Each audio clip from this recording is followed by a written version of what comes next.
Bonjour tout le monde, ici Chanie et Isabelle pour Mieux vivre vers Jésus. Oui. Bonjour Isabelle. Salut Chanie. Isabelle, je réfléchissais à mon expérience avec la dépression, parce que comme tu le sais, j'en ai vécu 2 par le passé.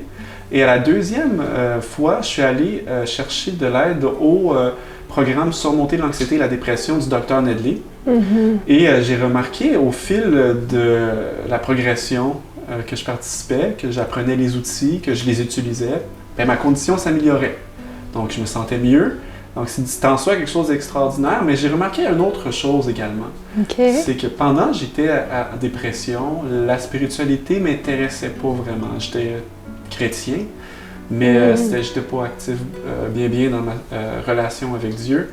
Et alors que je me remettais de la dépression, j'allais mieux. J'ai eu un regain d'intérêt envers la spiritualité. Ça m'intéressait davantage. Ce qui a éventuellement mené à un réveil spirituel. Ma question est la suivante. Est-ce que ce n'était que le fruit du hasard ou y avait-il quelque chose de plus?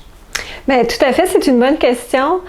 Oui, il y avait quelque chose de plus parce que Chanie, depuis plusieurs années, en fait, ça a été prouvé scientifiquement que il y a un lien, dans le fond, entre le lobe frontal. Donc, en faisant toutes ces choses que tu apprenais, ton lobe frontal, tranquillement, allait mieux. Il y avait une meilleure circulation, une meilleure oxygénation de cet endroit-là de ton cerveau.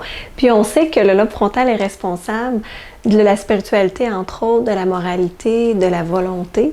Donc, automatiquement, tu avais une meilleure réceptibilité pour ces choses-là, probablement une meilleure motivation, meilleur jugement, meilleur raisonnement. C'est une véritable tour de contrôle.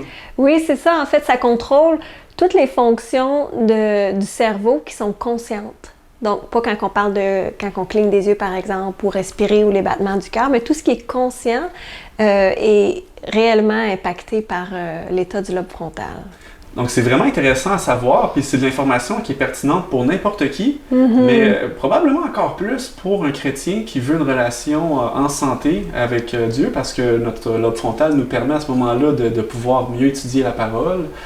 Puis, donc, je trouve que c'est quelque chose qui est super important. Puis d'ailleurs, parlant de la parole de Dieu, si je ne me trompe pas, on retrouve un passage ou certains passages qui parlent de cette partie de notre corps, justement. Oui, tout à fait.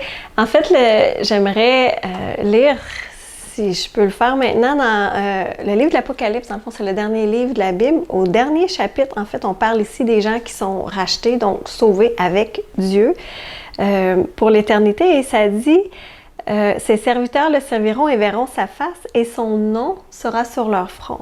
Puis ici, quand on parle du nom de Dieu, on fait référence à son caractère. Puis ça dit que son caractère sera sur leur front.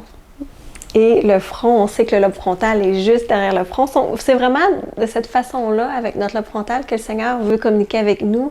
C'est par notre intelligence, par notre lobe frontal. Et il veut aussi qu'on ait son caractère pour qu'on puisse vivre avec lui pour l'éternité. Amen. C'est vraiment des choses fascinantes, des choses incroyables qu'on peut découvrir. Puis je pense que s'il y avait quelque chose à retenir aujourd'hui de ce qu'on vient de dire, c'est que l'on souffre de dépression ou non, d'anxiété ou pas, je crois qu'on a tout à gagner à s'occuper de notre santé mentale. Tout à fait. Et plus particulièrement encore de la santé de notre lobe frontal. Oui, optimiser nos fonctions du cerveau, par exemple. Oui, c'est ça. Puis je pense que c'est une invitation aujourd'hui à tous. Hein? On peut parfois penser qu'on n'en a pas besoin. Mais au contraire, hein, le plus on prend soin de notre santé physique, mentale et émotionnelle, et le plus ça peut aussi avoir un impact sur notre spiritualité également. C'est ça, tout à fait. C'est un appel et c'est lancé. Oui. Alors peut-être un petit mot juste avant de se laisser aux gens à la maison qui voudraient avoir davantage de ressources vidéo, un peu comme celle qu'on vient de présenter. On a 2 chaînes YouTube, une qui s'appelle Mieux vivre, donc des ressources sur la santé globale, santé mentale, allez nous visiter. Et on a aussi la chaîne Vers Jésus pour du contenu spirituel. Alors un grand merci. Donc 2 invitations sont lancées. Oui, tout à fait. Alors on s'y voit. Prenez bien soin de vous.